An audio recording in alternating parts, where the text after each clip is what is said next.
TV Al-Wahab. Hot Inspiration. Desember 2025, rapat pleno yang digadang-gadang menjadi momen penyelamatan PBNU justru berubah menjadi panggung memalukan bagi penyelenggara, terutama Rais Am PBNU yang berada di balik manuver pemakzulan. Alih-alih menunjukkan kewibawaan, pleno itu justru menyingkap betapa rapuhnya dukungan terhadap langkah tergesa-gesa yang dipaksakan dari kamar kekuasaan Syuriah. Sejak awal, pleno ini sudah mengeluarkan aroma aneh. Undangan disebar kilat, prosedur diloncati, dan persetujuan formal dari unsur tanfidziyah tidak pernah benar-benar ada.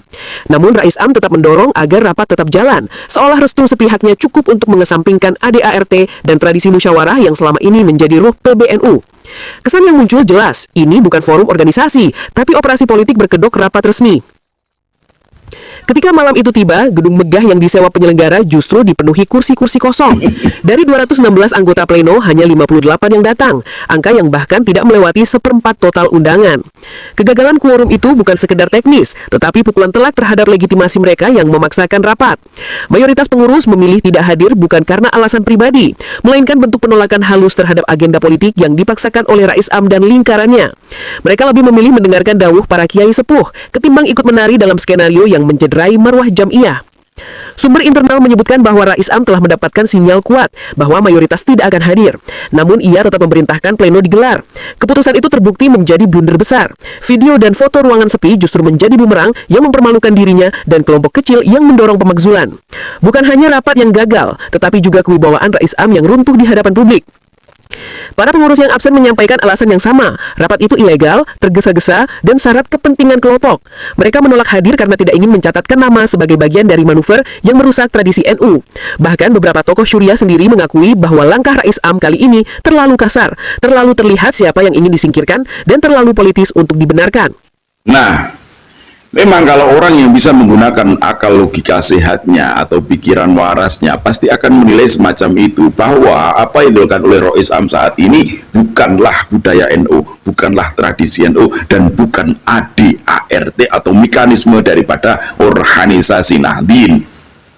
Sebagaimana track recordnya Rais Am ya, yang memang sangat kontroversial. Mungkin dulu dinilai bahwa Rais Am ini bagus, akan tetapi Allah menyingkapkan tabir-tabir kepalsuan yang mereka pakai. Ingat ya, seorang yang alim, seorang yang mengaku alim, seorang yang alim ya, itu boleh salah, akan tetapi tidak boleh berbohong.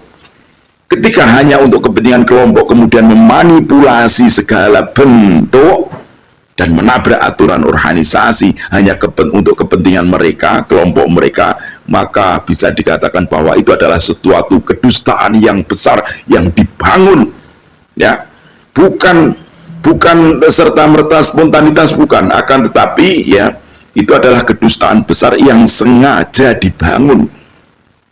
Nah, ini yang tidak bisa dimaklumi ketika seseorang dikatakan sebagai ulama atau sebagai alim, akan tetapi dia berbohong, maka keulamaannya, keilmuannya luntur, akan luntur dengan sendirinya. Makanya dulu Kiai Maduddin Usman Al-Bantani pernah mengatakan, siapapun yang menutup-nutupi kebenaran, maka kalau dia seorang alim, kealimannya akan dicabut oleh Allah. Kalau dia seorang wali, maka kewaliannya pun akan dicabut oleh Allah. Dan ini sudah mulai terbukti nyata. Kegagalan ini juga menyingkap sesuatu yang lebih dalam. Perintah Rais Am tidak lagi otomatis diikuti. Otoritasnya yang dulu kokoh kini tampak retak. Jika 74% pengurus menolak hadir dalam forum yang ia restui, itu artinya ada penurunan kepercayaan yang tidak bisa ditutupi. Malam itu yang runtuh bukan hanya rapat, tetapi juga citra Rais Am sebagai pemimpin moral.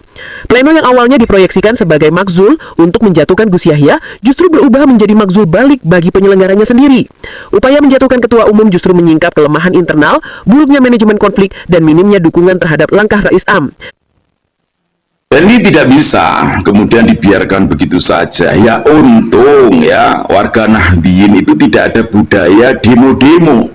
Andai warga Nahdien itu ada budaya demo-demo, mungkin Pak Rais ini sudah demo sedari dulu. Karena apa? Karena mayoritas Nahdien akar rumput tidak mempercayai kealiman daripada seorang Rais Am. Terlebih lagi ketika polemik nasab yang muncul, kemudian Pak Rois Am tidak menggunakan keilmuan, justru menggunakan kecintaan buta. Dan bahkan ada indikasi bahwa keluarganya memang menikah dengan orang-orang yang notabene adalah kelompok-kelompok daripada orang-orang yang sedang mempertahankan nasab palsunya. Ini semuanya membuka tabir kepalsuan bahwa Rois Am selama ini memang bukan untuk memajukan Nahdien, bukan mengabdi kepada NU, akan tapi justru ingin menghancurkan NU dari dalam. Entah itu disadari ataupun tidak, atau justru itu adalah sebuah kesengajaan yang mereka bangun. Rapat itu telah mempermalukan Suriah, mencoreng marwah Rais Am, dan membuka mata publik bahwa gerakan pemakzulan ini bukan kehendak Jam'iyah, melainkan agenda politik segelintir orang. Pada akhirnya, rapat makzul itu gagal bukan karena teknis quorum, tetapi karena mayoritas PBNU menolak menjadi bagian dari proyek politik yang tidak bermoral. Dan sejarah akan mencatat malam 9 Desember 2025 sebagai titik ketika kekuasaan Rais Am diuji dan tidak lagi ditemukan sebagai suara yang mampu menggerakkan jamaahnya sendiri.